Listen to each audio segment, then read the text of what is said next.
What is going on, Internet? My name is Stephen Fleming and welcome to my Thursday show. For those of you just tuning in for the first time, this is the show where I talk about all the stuff that I thought was interesting from the last couple of days.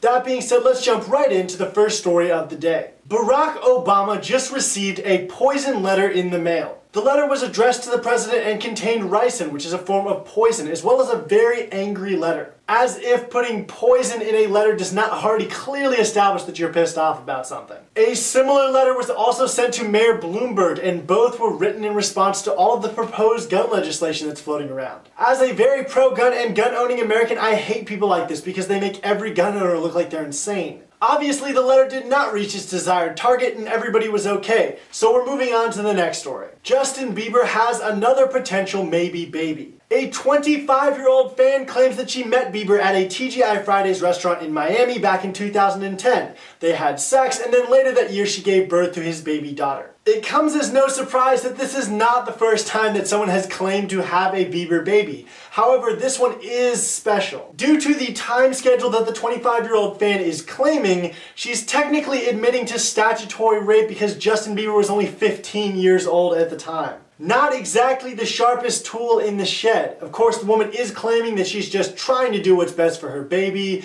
In the end, though, I would be incredibly surprised if this turned out to be his child. My next story comes from South Portland, Maine, where a local doctor has completely stopped taking health insurance. Dr. Michael Chiampi said that he was just finished dealing with all the healthcare nonsense and Obamacare and all the restrictions that were being put on private practices. As it turns out, by no longer accepting health insurance, he was able to drop the costs of running his practice by more than half. At his practice, you now buy doctor services the same way that you would buy a cheeseburger. You pay up front, you can see exactly what the prices are, you can look and see how much your visit will cost on his website. When asked about the decision, Dr. Chiampi pointed out that the costs for his patients have gone down significantly. He believes that free market medicine would be really good for the patient and for the overall system, and he hopes that more doctors will follow his example. I could not agree with his decision more. I think that the only reason we should have insurance is for emergency situations and major injuries.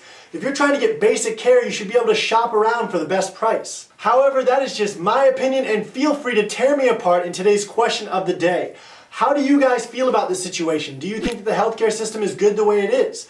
Do you support health insurance companies? What direction would you like to see the American healthcare system move? Leave your answers and comments in the comment section down below. My last story of the day comes from one of my favorite people to talk about, billionaire entrepreneur Elon Musk. Elon's company Tesla Motors just made the announcement yesterday that by the end of the year, you will be able to drive one of their electric vehicles all the way from Los Angeles to New York. In fact, Tesla Motors will be tripling the amount of supercharger stations that they have in the United States by the end of June.